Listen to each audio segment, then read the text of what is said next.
अव्वल हम सना इलाही जो मालिक हर हरदा उसका नाम चितारन wala har मैदान ना Harda. Such is life, full of sukh te dukh. But if you surrender to the constant observing oneness, source or universe, one becomes grounded. Both creator and creation are one. Eo Rabdi Yari. My dear Parnanu Janji, on your 57th birthday, the coincidences or synchronicities, whatever you want to call them, are so uncanny, so otherworldly. Right now, I'm following the joy that Safam Luke brings me, which again I'm still consistently turning up for every Sunday. The deeper we go into the story, the more I'm connecting, finding how relatable the human condition is captured by Mia Saab's words. I'm amazed at its universality and how it's still applicable to life right now. I can see why you believe that Mia Saab was a social scientist, and this gives me so much comfort. The symbolism, metaphors, rhyme, rhythm, and play on words amaze me truly. Mia Saab had an eye for such incredible details, so evocative. The knitting between Sukh and Dukh, the valleys and the mountains, the lands and the waters, Adam te Havana, and the seen and unseen. Just the overall journey to Shapari, his Safrul-ishq. I'm pondering on every verse, searching for the Ramza, and it's definitely an ongoing roller coaster of a ride, and yet I'm still here. So we're at the part of the Saif Muluk story where Shahzada has entered the gates to the city of women, Sher Zanada. He gets introduced to their leader Bibi, and in excitement of seeing a male, of course she's in love, treats him to a royal feast. He expresses that he wants to explore the town, and Bibi makes that happen. Shahzada is exploring everything.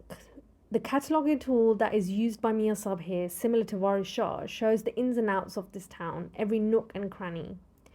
Anyway, Shahzada observes all kinds of women, from the young to the old, to the buyers and the sellers.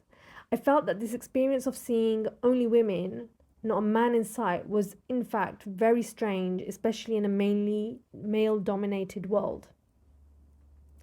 Despite being surrounded by all these beautiful women, always at the back of his mind is Shapari, his one and only love.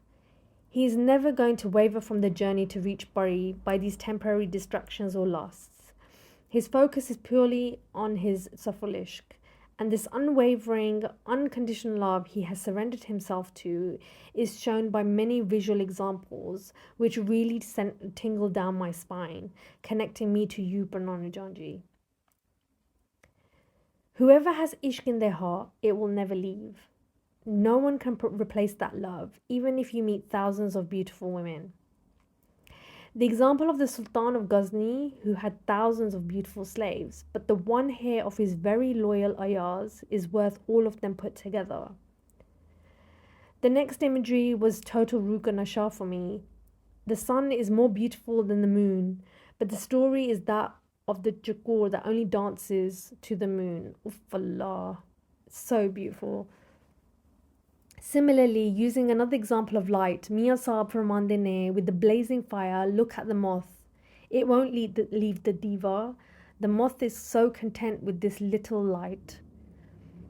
Next, the example of the dark-skinned Layla in comparison to Goniya Kuriyan. Majnu da Jaan Qurban, he will always choose Layla. He wouldn't even spit on the others. A magnet only attracts metal or iron, never a pearl or diamond, regardless of their value, color, or purity.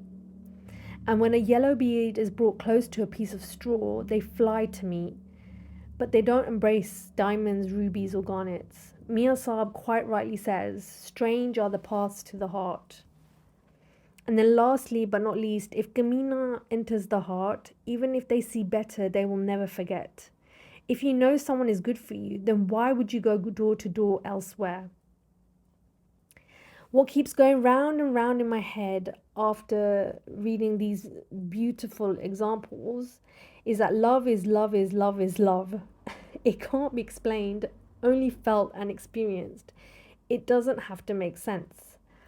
But these stories of unconditional love or divine love are bade ajaib because they go above normal society's labels and conditioning.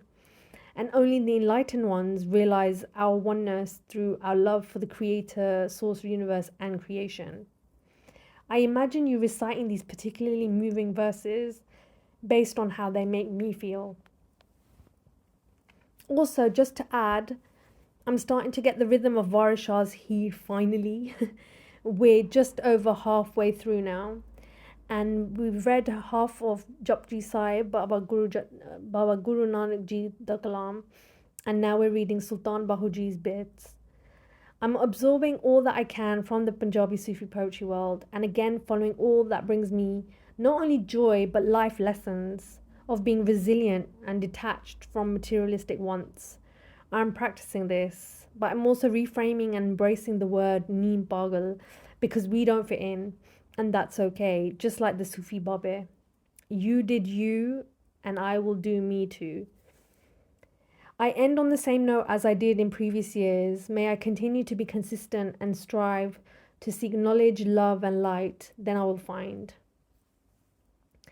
Just to further the moth metaphor, I dedicate the following verses to you. Yari sach patanga wali Shama bali आ चुके फिर ना किधरे जावन जोगे लाट अंदर sir मुके दिल अंदर होवे भाई